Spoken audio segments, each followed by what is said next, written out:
Boker Tov Beshem Hashem, Naaseh Venatzliach, Baruch Hashem. On est aujourd'hui le mardi 19 janvier, déjà le Vav du mois de Shevat, Lechaim Tovim Ul Shalom. Après toutes les nouvelles difficiles qu'on entend chaque matin, il y a eu plus de 10 000 personnes contaminées dans la journée d'hier et malheureusement des nouvelles un peu délicates de Refoua Shlema et de personnes parties. On a, Baruch Hashem, une très très bonne nouvelle et un grand Mazel Tov aujourd'hui pour la bat mitzvah de Chaya Mushka Eva Colline, si je prononce bien, Bat Sarah et Michael, à qui on souhaite tous les bonheurs du monde. Mazel Tov et Siman Tov pour la bat mitzvah. Alors certes, on ne peut pas se réunir, il n'y a peut-être pas de fête, mais Bezrat Hashem d'abord et avant tout, vous pourrez faire une fête après. Bezrat Hashem qu'on ait passé cette épreuve et cette espèce de situation un peu bizarre du Covid-19. Ça c'est la première des choses, parce qu'une bat mitzvah ça se fête, il faut le savoir. Mais Kedat Moshe Israël, on peut compter sur la famille qui respecte la Torah et les mitzvot, Baruch Hashem. Et la deuxième chose, c'est que voilà, on fait un Dvar Torah qui a été donc acheté par les parents en l'honneur de leur fille pour lui souhaiter tous les bonheurs du monde, Baruch Hashem. Alors, sans plus tarder, je voudrais en même temps, avec votre permission, penser à tous ces gens qui sont malades. Donc j'ai une petite liste que je m'efforce de trier puisque c'est un peu long et ce serait trop compliqué de le faire à chaque shiur. Le shiur d'aujourd'hui sera sur un shiur sur la bat mitzvah. Donc vous aurez sur toratreim.net l'opportunité de pouvoir écouter plus ou moins ce que j'ai pu apprendre pendant toutes ces années sur le domaine de la bat mitzvah. Donc vous pourrez aussi poser vos questions à la fin de ce shiur en l'honneur de cette princesse qui rentre aujourd'hui se marier avec la Shekhinah, puisqu'à 12 ans, la bat mitzvah, c'est le mariage entre la fille d'Israël et le créateur du monde, et la bar mitzvah, c'est Khatan bar mitzvah, eh bien, c'est le mariage entre le garçon et la Shekhinah, la Torah et les mitzvot, et leurs obligations, shiur qu'on va tout de suite commencer. Mais juste avant, une grande refoua shlema v'achlama meira pour tous les malades d'Israël, bechol atar ve'atar, u'bichlalam moratimi, Sarah Taleb Atefrat, Myriam, Jo Eliaou, Ben Simcha, Alice Amar, que Akadosh Baruch Hu Bémet lui envoie une très très très grande refoua shlema v'achlama meira. Tout est possible puisque, comme le dit la Gemara à la fin des temps, tout le monde lèvera les mains et dira il n'y a que Dieu qui peut aider. Je peux vous affirmer qu'aujourd'hui, juifs comme non-juifs, on est en train de comprendre de plus en plus qu'il n'y a que Dieu, vraiment que Dieu. Ça n'empêche pas de faire la ishtadlout, mais il y a vraiment que Dieu qui pourra nous sortir de tous les problèmes. Chai Inon Ben Jessica, Fleurette Aviva, René Makhlouf Ben Sarah Lemishpachat Ben Moussa, Janine Jimol, Bat Simcha Bechol, Chole Bechol Atar Beatar, Esther Yanai Ben Esther, Kullam Bli Yotze Minaklal, Lelef Elfe Avdalim, Leinu Nishmat Shani Ben Fidja, Denis Simcha Bat Lola Tzipora Bat Zeligman, Levi Yehuda Sine Ben Eliou Saïd Gérard Grulik, Chaima Aaron Yosef Ben Esther, Yosef Ben Rachel, Huguet Shira Chaya Bat Yvonne Mesaouda, Myriam Bat Simcha Michel, Simcha Bat Esther, Vechen al Zeh Derech, Leinu Nishmat Kol Mete Israël. Il y a une askara aussi aujourd'hui d'une. Juste un instant, je ne voudrais pas l'oublier, le pauvre, parce qu'il n'y a pas de Kaddish, c'est compliqué, il n'y a pas de minyan, donc c'est pas simple. C'est Chaim Ben Esteria, les Mishpachat Castoriano, si j'ai bien prononcé. Roi Hashem tenachenu began Eden Elion vechol hashorvim imo bichlal arachami vaselichot vechen yehi ratzon venomar amen. Et puis en même temps, je voudrais dire à cette petite princesse, donc Chaya Mushka Eva Colline Bat Sarah et Michael, que grâce à son shiur, Baruch Hashem, on donne aussi du mérite à tous ces gens-là pour élever leur âme, tout comme ton âme aujourd'hui va s'élever, comme on va le voir dans ce shiur. Alors, sans plus tarder, qu'est-ce que c'est exactement une bat mitzvah et est-ce que c'est si important que ça que de fêter une bat mitzvah? Chez l'Agdola, je vous l'ai dit, vous pourrez vous poser la question puisque j'ai en face de moi l'écran. Je suis dans une des chambres puisque je ne suis pas encore allé au bureau. Et donc, la première règle d'une bat mitzvah, c'est de prendre conscience de la valeur des femmes juives. C'est la première règle. Quand on fait une bat mitzvah, quand on a une fille, alors une fille c'est merveilleux parce qu'on dit que la fille c'est pour le père, que le fils c'est pour la mère, il y a des choses comme ça, des minagim ou des proverbes qui sortent. Mais il faut savoir que d'avoir une fille, c'est, même si le Zohar Kadosh commence bizarrement avec ça en disant si tu as un garçon, Siman Bracha, si tu as une fille, les anges y pleurent. Et pourquoi les anges y pleuraient s'il y a une fille? Tout simplement parce que la fille apporte avec elle le tikkun de la nida et que les femmes ne sont pas assujetties aux lois fixées par le temps. Mais donc ce n'est pas du tout péjoratif, c'est simplement comme tous les matins nous disons chez Loasani Isha qui ne nous a pas fait femme parce que les femmes ne sont pas assujetties aux 613 mitzvot de la Torah et comme le monde a été créé pour l'étude de la Torah et l'accomplissement des mitzvot et d'honorer Akadosh Baruch Hu de tout notre cœur partout où on va, sur tous nos chemins, que ce soit dans le domaine professionnel, social, familial et ainsi de suite, Donc la femme, dans ce cas-là, on dit les anges y pleurent parce que ils ont accepté, les anges, de donner la Torah aux hommes pour que la Torah soit étudiée. Les femmes ne sont pas sujettes à une étude fixe comme les hommes, et parce que les hommes doivent pratiquer cette Torah. Donc quand les anges, au jour du don de la Torah, ont donné la Torah, ils savaient que les femmes d'Israël n'allaient pas, si ce n'est qu'accomplir leur devoir qu'on va étudier aujourd'hui, mais ils ont eu les boules en disant quoi, on te donne la Torah et nous, on va rester sans la Torah. Donc quand une femme vient au monde, les anges pleurent dans ce genre de situation. Et l'autre côté, comme on l'expliquait, parce que les femmes ont le tikkun de la nida, et la nida rappelle la faute originelle du fait que, patati patata, des choses qu'on a déjà fait. Mais c'est une bat mitzvah, on ne va pas rentrer dans les détails. Alors, la première règle, comme je vous le disais, c'est vraiment de prendre conscience de la valeur des femmes juives et des femmes d'Israël. Et pourquoi d'Afka des femmes? C'est ce qu'on va voir. Parce que d'avoir un garçon, c'est quelque chose de merveilleux. Mais il faut savoir que l'éducation des filles est souvent beaucoup plus difficile que l'éducation des garçons. Pour plusieurs raisons. La première, c'est que les filles sont beaucoup plus, en général, influençables. Donc c'est un problème. La deuxième chose, c'est que la femme recherche constamment l'amour. Elle a besoin de plaire, comme c'est marqué « En, la isha et la yofi », comme ça dit la Gemara. Et donc c'est très très ambigu parce qu'elle peut ou s'élever ou tomber par rapport à l'éducation qui va être très importante pour elle, très très très importante pour elle. L'éducation, la base chez la fille, c'est quelque chose de vital, vraiment. Parce que quand les fondations de la femme sont très solides, elle peut, avec le temps, Bezrat Hashem, rattraper des fois des défaillances au niveau de son âge, au niveau des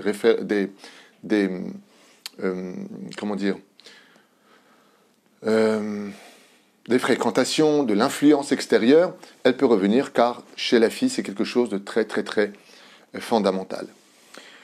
Si on observe bien le Tanakh, la Gemara, toute l'histoire depuis la naissance du peuple d'Israël, et même avant, le Gar'in, c'est-à-dire la racine du peuple d'Israël, on constatera que ce sont toujours des femmes, les femmes d'Israël qui ont sauvé le peuple juif. Tout le temps. Vous pouvez aller dans n'importe quel livre, rentrer dans n'importe quel détail, c'est toujours, si on creuse un petit peu l'étude, on constatera que c'est les filles d'Israël qui ont été en réalité les héroïnes de l'histoire et qu'elles ont souvent laissé place aux hommes. Ça veut dire que les femmes sont toujours cachées bizarrement dans l'histoire par Tzniout. On peut commencer par Sarah, car sans Sarah, aujourd'hui, le peuple d'Israël aurait été bizarre. C'est Sarah qui demande à Abraham de renvoyer Ishmaël, de renvoyer sa mère, car ils vont devenir une autre nation, pas une nation d'Israël, mais une nation en parallèle du peuple d'Israël, que ce soit Rivka, qui va sauver l'histoire de notre peuple. Grâce à la bénédiction, elle va pousser Yaakov à rentrer, prendre la bracha de son frère. Si elle n'était pas là, ça aurait été une catastrophe. Que ce soit Rachel et Léa qui vont dire, bien entendu, à Yaakov, quand il recevra l'ordre de Dieu de partir, ils vont dire, bien sûr, tout ce que te dira Dieu, il faut le faire. Kol asher omer lecha Hashem aseh. Tout ce que te dira Dieu, c'est les femmes d'Israël qui vont une fois de plus sauver l'histoire de notre peuple. C'est grâce à Rachel qu'on reviendra de Babylonie. C'est grâce à Léa que sont nées les tribus les plus essentielles du peuple d'Israël, que ce soit Yehuda, que ce soit Lévi, que ce soit Issachar, que ce soit Zevouloun, qui représentent une entité principale de notre peuple, la royauté d'Israël, les Kohanim qui viendront de là-bas. Et ainsi de suite, c'est constamment, c'est grâce, même après la mort d'une femme, on voit que ça peut porter ses fruits tellement les femmes sont grandes et élevées dans le judaïsme, que c'est grâce à la mort de Sarah que Abraham va découvrir Marata Marpella. Et voilà, que si on rentre de l'histoire, si on parle de Myriam, on est en pleine paracha qui va suivre Moshe Rabbeinu à travers les roseaux, c'est elle qui va parler à Bathia, c'est elle qui va ramener sa mère pour l'allaiter. C'est grâce à Tzipora que Moshe aura la vie sauvée quand le serpent voudra l'avaler dans le désert, comme le dit le Zohar Kadosh, et la Gemara et d'autres références, peu importe. C'est marqué aussi dans la Torah d'El Chagav. Mais si on regarde comme ça l'histoire de Esther Amalka, de Dvorah, de Abigail, que ce soit l'histoire de Yehudit, qui va aussi sauver le peuple d'Israël constamment dans toutes les époques, si on pousse un peu les hommes, on voit une femme derrière qui va intervenir et sauver l'histoire de notre peuple. Ce qui fait que être une femme, ce n'est pas simplement être une femme qui est à la cuisine, une femme qui fait à manger, donc qui nettoie la maison, c'est loin d'être cela. Les femmes d'Israël sont une lumière, et ce qu'il y a de très bizarre, c'est que nous les hommes, pour être une lumière, eh bien, il faut qu'on sorte, il faut qu'on aille jusqu'au but, tandis qu'une femme, quand on dit « Aye ishtecha Sarah », Baoel, elle est dans l'attente. La différence entre un homme et une femme, si je devais donner un exemple symbolique, je dirais que les femmes sont des ampoules qui sont fixées, elles n'ont pas besoin de se montrer sur Facebook, elles n'ont pas besoin de se montrer sur les réseaux sociaux, elles n'ont pas besoin de dire « Regardez, je suis la plus belle, regardez, elle n'a pas besoin de ça. La pudeur d'une femme, de là où elle est, fait tout. C'est comme si j'allume la lumière dans une chambre, il n'y a qu'une seule ampoule et toute la pièce est éclairée. Et nous, les hommes, à quoi on ressemble? À une torche. Nous sommes des lumières, seulement nous, on doit aller au Beth Midrash, à la Beth Knesset, chercher une bonne parnassa. Même si les femmes aujourd'hui travaillent, qui caronne, comme on va pouvoir le voir si Dieu veut, petit à petit, eh bien, il y aurait quoi des rumeurs de la guerre avec l'Iran. Sortez de ça, je vous en supplie, sortez de ce genre de shiurim, sortez de ça. Sortez. Je ne veux même pas en parler. Top. Bezrat Hashem. Il y aura exactement ce que Dieu a voulu, et qui vivra verra. Voilà ma réponse pour ce qui a été posé ici. Pour l'instant, on est dans le cours sur une bat mitzvah pour une petite princesse qui fête sa bat mitzvah aujourd'hui. Mais la fin, on continue dans notre shiur. Toute l'histoire donc de notre peuple a toujours été sauvée par les femmes d'Israël, et c'est quelque chose qu'il faut absolument retenir. La deuxième chose, pourquoi Bémet on fait une bat mitzvah à 12 ans? Il y a beaucoup de réponses à cela. Pourquoi l'homme a 13 ans et la femme a 12 ans? Tout simplement, on va en donner deux comme ça rapide pour faire honneur aux filles, parce que c'est une réalité et non pas parce que je veux vous faire plaisir, parce que les filles sont beaucoup plus matures que l'homme. C'est-à-dire que les filles ont toujours une année de maturité supérieure aux hommes. La deuxième chose, c'est que les femmes vont muter à cet âge précis, avec des changements hormonaux. La femme va lancer un nouveau cycle, vous avez compris de quoi je parle, Bezrat Hashem, où elle peut devenir déjà, au niveau biologique, déjà maman, puisque elle va se former à ce moment-là. Et la Gemara nous dit que d'ailleurs, la femme a 3 mutations. Elle est, avant 12 ans, il marque le 4 à 6 ans, 12 ans, peu importe, donc c'est une jeune fille. Ensuite, elle a de 12 ans à 12 ans et demi une autre période qui la rend Nahara, donc maintenant jeune fille mais adolescente, et à partir de 12 ans et demi, il offeret liot isha, c'est-à-dire elle devient femme. Donc à 13 ans, le jour de la bar mitzvah du garçon, la sœur, qui aurait eu donc 12 ans avant, 12 ans et demi, elle est déjà isha. Ce que nous, par contre, les hommes, on est bar mitzvah, on devient ish, baruch Hashem, mais on n'est pas encore Adam. Qu'est-ce que ça veut dire Adam? Quand l'homme se marie, sous la choupa, le Rav dira la bénédiction, Baruch ata Hashem Elokeinu melech haolam yotzer Adam, qui vient enfin de former l'homme. C'est toute la différence. L'une des raisons pour laquelle nous faisons la bat mitzvah à 12 ans pour une fille, à 13 ans pour un garçon, c'est tout simplement parce que la fille d'abord mûrit beaucoup plus vite et que tout le domaine des âges, c'est d'arriver à cette extraordinaire connotation de responsabilité, de comprendre mieux la vie. Donc la femme est plus développée que l'homme dans ce domaine. On le voit ne serait-ce qu'au niveau des jeux, des discussions entre elles. Tu vois les garçons, tu vois les filles, c'est pas la même chose. À partir de 12 ans, il y a une situation, si elle a bien entendu bien été éduquée, si elle a été éduquée à l'image de ce qui se passe dans les cités, avec vulgarité et autres, bien sûr que ce serait une catastrophe. Mais si cette fille a bien été éduquée, elle est déjà très responsable. La mère peut la laisser avec des enfants, elle sait déjà les garder, elle sait déjà prendre des initiatives très rapides. Elle a ça en elle. C'est ce qu'on appelle la bina au niveau de la femme. Et la deuxième chose, c'est que Béhémet, son corps, suit le système de son âge. C'est-à-dire qu'à 12 ans, elle est déjà de plus en plus formée. Elle a un corps de femme et non plus un corps de jeune fille.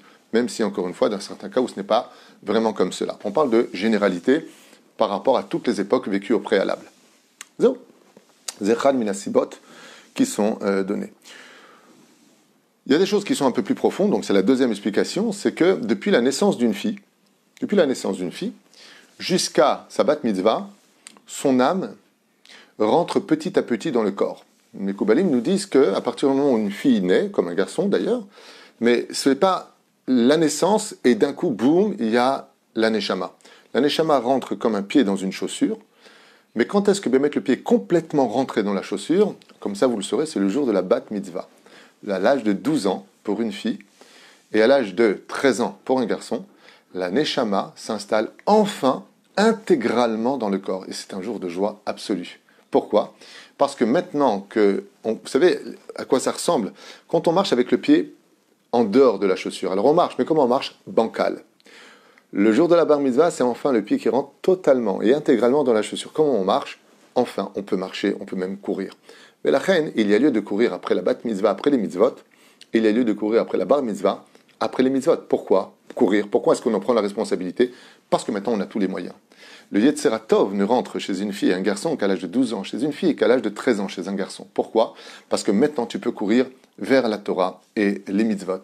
Et étant donné que la Neshama investit totalement le corps de son propriétaire, ainsi donc nous faisons une fête en l'honneur de cet événement où toutes les possibilités, l'éducation peut enfin se vivre, non plus à travers ne fais pas, ne prends pas, ne touche pas, mais à travers l'initiative de celui qui les a perçus avant, à savoir ce qui était bon de ce qui ne l'est pas.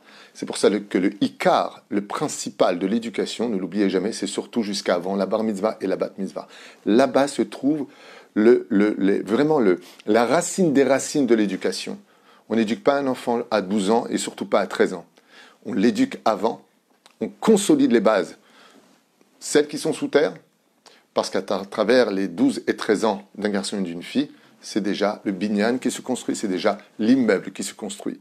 Et si la racine est akoum, si elle est tordue, eh bien on aura fait la tour de Pise. Et si Bezrat Hashem, on a consolidé les choses avec une éducation où on ne crie pas à la maison, on ne s'insulte pas à la maison, on voit de l'amour à la maison, on voit de la Torah à table, on voit des explications aux questions des enfants, on voit Baruch Hashem une harmonie, alors l'enfant grandit dans une sérénité et il gagnera le plus grand, je dirais, joker pour cette génération particulière, c'est le bitachon atzmi. Il aura confiance en lui. Parce qu'il a vu qu'on avait confiance dans cette maison, qu'on ne criait pas, qu'on avait de la patience, qu'on savait expliquer, qu'on donnait, comme je vous l'ai dit, des réponses. L'enfant se remplit de « Bon, je ne sais pas, attends, je vais demander à mon père. Attends, je vais demander à ma mère. » On a confiance. Je sais que c'est très dur, c'est pas évident entre le travail, le stress, les disputes, les responsabilités de chacun de nous. Mais comme je vous l'ai souvent expliqué dans les shiurim, la première priorité de la vie de chacun de nous, c'est l'éducation de nos enfants. Absolument rien ne doit passer avant. Ni la famille, ni l'argent, ni quoi que ce soit d'autre. L'éducation, c'est une garantie d'un meilleur avenir dans le judaïsme, comme on va le voir d'ailleurs maintenant. Les responsabilités pour une femme sont si grandes que Akadosh Baruch Hu lui-même a un message à donner à une bat mitzvah. Et il lui dit « Sache, ma fille, que la concrétisation d'une bat Israël, d'une fille d'Israël est si importante à mes yeux que je fixerai l'engendrement de l'enfant, s'il est juif ou pas, que par rapport à toi. » Comme vous le savez, qui est juif dans l'absolu, au niveau du corps, pas au niveau de l'âme? Faites très attention à cette deux notions. Comme dit le Shulchan Aruch, un juif qui est mechalel Shabbat befaresia, c'est-à-dire qui lo alenu velo alechem, ne va pas respecter la Torah, va se comporter comme un non-juif, dino kegoy gamour. Mais de quoi on parle? Si c'est méré juif, quoi qu'il fasse, même s'il se convertit chasve shalom, il est juif. Ça change rien. Et on parle du corps. Akadosh Baruch Hu, il dit, sache une chose. Je mettrai une âme de juif dans un corps de juif que par rapport au statut de la maman. Si la maman est juive, l'enfant est juif. Si la maman n'est pas juive, que le père est juif, que son grand-père était juif, il était rabbin, il dit ce que tu veux. Contrairement à ce que disent les gens, hein, je suis à moitié juif, mon père est juif, ma mère n'est pas juive. C'est une erreur. C'est une erreur. On n'est pas à moitié juif ou à moitié non juif. On est 100% juif. Et pourtant, c'est pas logique. Car si ton père est juif et ta mère n'est pas juive, on aurait dû dire 50-50. Dieu dit non, je ne m'accorde pas avec les garçons dans ce domaine. Les responsabilités de la femme sont si importantes que tout est 100% chez elle. Si elle n'est pas juive, l'enfant est 100% goy. S'il est juif, l'enfant est 100% juif, même si la semence qu'il a engendrée n'est pas juive. L'enfant est 100% juif. Pourquoi? Parce que chez la femme, il n'y a pas de demi-mesure. C'est pour ça d'ailleurs que toutes les femmes disent souvent, d'ailleurs, moi je suis entière. Elles ont raison de le dire. La nature d'une femme, c'est d'être entière. Quand elle aime, elle donne tout. Pourquoi? Parce que Akadosh Baruch Hu, quand il les a faites, il a eu le même principe. T'es juif, ton enfant est 100% juif. Il n'y a pas de demi-mesure. Et pourquoi? Parce qu'Akadosh Baruch Hu, il a voulu montrer les mishpechotam, les vetavotam, qui est un sujet que j'ai déjà développé dans d'autres shiurim, combien il a basé et combien il a mis tout son espoir dans l'éducation des bâtis Israël. Combien il a mis tout son espoir à un tel point que quand il donnera la Torah au Har Sinaï, il s'adressera d'abord aux femmes, les bêtes Israël. Je m'adresse, dit Rashi, d'abord aux femmes, pour plusieurs raisons, parce que au début il s'adressait à l'homme dans la faute originelle, et puis après il s'adressait à la femme donc à fauter, donc il est préférable de parler d'abord à la femme, tout ce que tu veux. Avant le niveau du pshat, pourquoi Dieu s'adresse d'abord aux femmes, ensuite aux hommes? Parce que la racine de l'homme, c'est sa femme. Parce que la racine d'une famille, c'est la maman. Parce que le pilier qui lève toute cette situation du monde des mitzvot et de nos obligations, ça tient sur les épaules d'une femme. La cacheroute, c'est la base de tout. Qui est responsable de la cacheroute? Qui est responsable? La Gemara nous dit, nous sommes sortis du pays d'Égypte pour aller en Israël et vivre la Torah que pour la mitzvah de la cacheroute, que pour la mitzvah des bikurim, certes. Mais tout le domaine de la différence entre nous et les nations du monde, c'est la cacheroute. Qui est responsable de la cacheroute à la maison? Qui est dans la cuisine? Sur qui on compte? Sur la femme. Tout le domaine de la pureté familiale, sur lequel la famille va se construire, un truc de fou. L'âme de l'enfant va être choisie du Gan Eden ou du Gehinam. La pureté de l'enfant, la responsabilité de l'avenir de l'enfant dépend d'une mitzvah. La mitzvah d'une femme qui va dire à son mari « Ah, je suis nida, ne me touche plus ». La responsabilité d'une femme qui va compter ses 7 jours de pureté et qui va dire à son mari « Au 7e jour, je me suis trempé ». C'est-à-dire que sur qui on se base? Sur ces deux principes fondamentaux. Sur quoi on se base? Sur la femme. C'est grâce à la femme qu'on peut élever des enfants purs, parce que elle seule peut savoir et compter ses propres jours, se vérifier. C'est grâce à elle que la pureté familiale, cette mitzvah, qui n'est pas importante, c'est elle qui lève toutes les autres mitzvot. Vous savez que de toutes les mitzvot de la Torah dans une ville, avant de créer une yeshiva, bet midrash, synagogue, vous vous rendez compte de quoi je parle? La première chose à créer dans une ville, c'est un mikvé. Parce que si on a tout ça, qu'il n'y a pas de mikvé, ça ne sert à rien. On aura construit des monuments dans des sables mouvants. C'est le mikvé qui compte. Et sur ce mikvé, on peut construire, Baruch Hashem, des océans de mitzvot. Et qui est responsable de cette mitzvah? Qui est le seul témoin de cette propre mitzvah? Qui peut mentir ou qui peut dire la vérité? Qui peut compter correctement avec beaucoup de conscience ou pas? C'est la fille d'Israël. Quand le mari reçoit son steak, qui l'a acheté, qui l'a fait cuire, qui l'a cachérisé, c'est la femme. Vous vous rendez compte que dès qu'on parle de base, Dieu se retourne vers les femmes. D'où l'importance de réaliser qu'une bat mitzvah, c'est plus qu'une grande fête. C'est l'avenir et la transmission de la Torah et de nos traditions à travers le relais de la femme. Et un jour, une grand-mère qui est venue avec un très très beau cadeau dans les mains. Le jour de la bat mitzvah de sa petite fille. Alors le paquet était très très beau comme ça, et la grand-mère est venue avec presque des larmes aux yeux, et elle lui a transmis la boîte. À sa stupéfaction, quand la jeune fille a ouvert la boîte, elle a regardé ce qu'il y avait dedans, et elle était loin d'être heureuse. Elle a même montré un signe de mécontentement, puis elle a regardé la grand-mère, elle lui a dit « Savta mazé, c'est quoi ce cadeau que tu me donnes ?» Elle lui a dit « Ma jeune fille, j'ai cherché tout ce que je pouvais trouver de plus beau au monde à t'offrir. Et j'ai regardé les boutiques, et j'ai regardé les vêtements, et j'ai regardé même un petit voyage dans le nord d'Israël. Je voulais quelque chose qui marque ton avenir. Quand je suis rentré chez moi et que j'étais en train de réfléchir, j'ai vu mes 2 chandeliers. C'est vrai qu'ils ne sont pas très beaux, ils ont juste 40 ans. Ce sont ceux de ma mère. 2 chandeliers qui ont un peu noirci.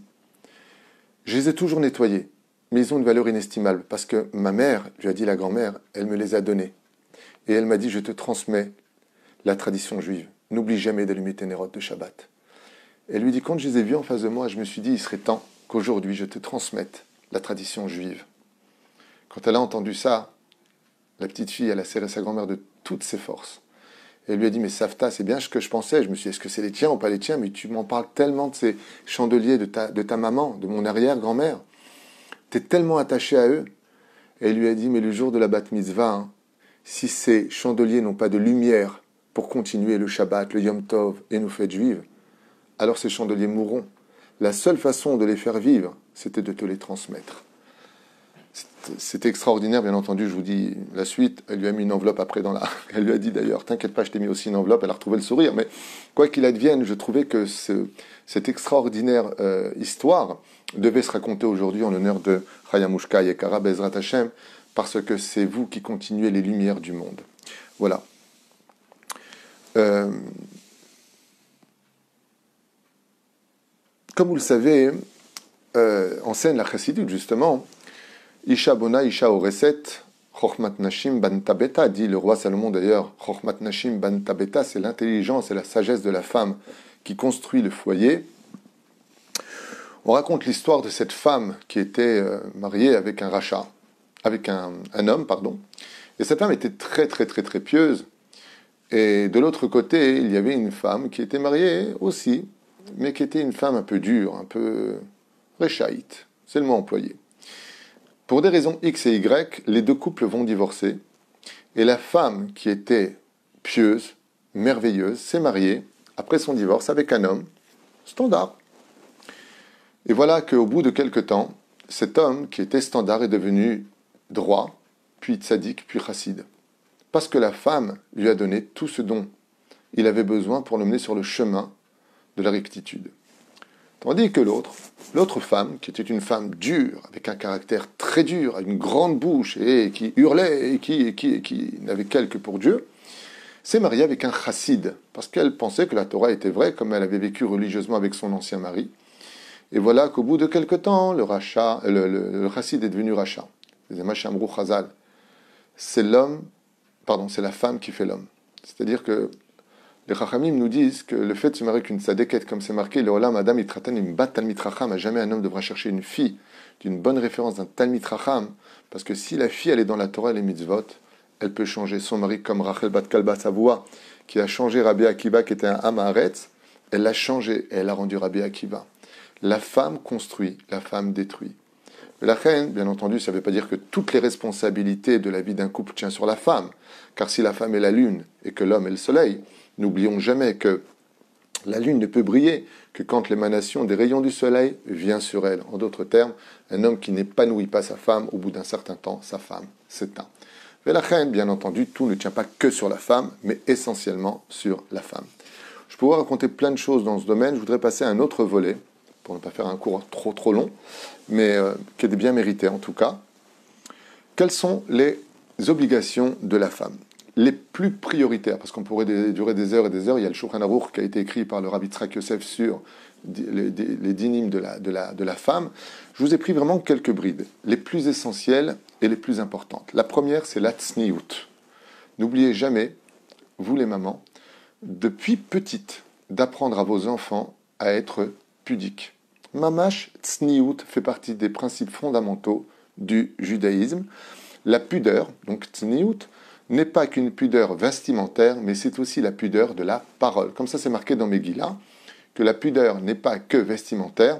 Il faut aussi apprendre à nos enfants, comme je dis souvent, quand vous avez des enfants qui sont baïchanim, qui ont un peu honte, qui sont un peu timides, ne leur retirez pas ça. C'est une vertu qui est une barrière pour ne pas tomber. La reine Bezrat Hashem, comme c'est marqué, ou Boshet Panim Legan Eden, celui qui a de la retenue, celui qui n'ose pas trop. On n'a pas dit celui qui est malade dans ce domaine. Il ne fait rien, il ne bouge pas, dès qu'on lui parle, il ne parle pas de ça. C'est très important d'apprendre de la retenue, d'avoir un petit peu honte. Comme disait le Baal Shem Tov, tant qu'un homme aura honte de ce qu'il a fait, il a toutes les chances de faire teshuva. Quand on n'a plus honte, on s'est éloigné au maximum des possibilités de faire teshuva. Ça veut dire que c'est plus possible, mais ça veut dire que maintenant on est encore plus loin. Première règle, tzniut de la parole et vestimentaire. La deuxième chose, l'importance du Shabbat et l'allumage des bougies de Shabbat, de Yom Tov, de Chol HaMoed, de Rosh Chodesh. Toutes ces lois-là, toutes ces halachot, bien entendu, font partie de son domaine d'étudier les lois de la Kashrut, les lois de la Nida, la paracha de la semaine, les lois de toutes les fêtes juives, à savoir qu'une femme ne fera pas la bénédiction si elle est sfarade dans la soukha, ou de dire la bénédiction sur la Arbat Aminim. Si elle est sfarade, si elle est ashkenaz, elle a sur qui compter. Si elle est sfarade, c'est bracha levatala. Et ainsi de suite. Une prière par jour fait partie de ses obligations de mettre de la tzedaka, le chesed, elle n'en est pas dispensée. Elle devra aussi le faire. Ne pas oublier le respect des parents. C'est pas parce que tu as grandi que tu en es quitte. Bien au contraire, plus tu grandiras et plus tu auras d'intelligence pour savoir comment encore plus donner de joie à tes parents. Dougma Ishit, très important d'être un Kiddush Hashem partout où une jeune fille d'Israël marche, très très important. Ne pas chercher à plaire à personne jusqu'à ton mariage où tu rencontreras ton mari, si ce n'est que la Shechina toute ta vie durant. Ne pas commettre toutes ces erreurs, de constamment essayer de briller aux yeux des autres. Chas Veshalom, la seule personne, si vraiment on veut être quelqu'un de construit au niveau intellectuel et appartenir à l'exemple des mères d'Israël, c'est de ne plaire qu'à Dieu. Ne chercher qu'à plaire que à Akadosh Baruch Hu et Bezrat Hashem, étant donné que c'est lui qui donne la santé, la parnassa, le bon mari et tout ce qu'il faut, tu es dans le bon camp. Et bien entendu, une des lois les plus fondamentales pour une jeune fille, surtout dans notre période, Shomeret Negia. Ne surtout pas se retrouver seul avec un garçon, ne surtout pas trop parler avec un garçon, et surtout, ne surtout pas se toucher ni la main, ni la bise, ni quoi que ce soit dans ce domaine. Ce sont les, je vous ai dit, les principaux, il y en a d'autres, les principales règles, pour une femme. Le jour de la bat mitzvah, et je finirai avec ça en te souhaitant tous les bonheurs du monde, Chayamushka Yekara, c'est qu'est-ce qu'on fait le jour de la bat mitzvah? Même si on est en séguerre, même si on est enfermé avec les gens de la maison, on peut faire une petite fête, il n'y a pas d'interdit d'écouter de la musique, et d'être dans la joie pendant cette journée-là.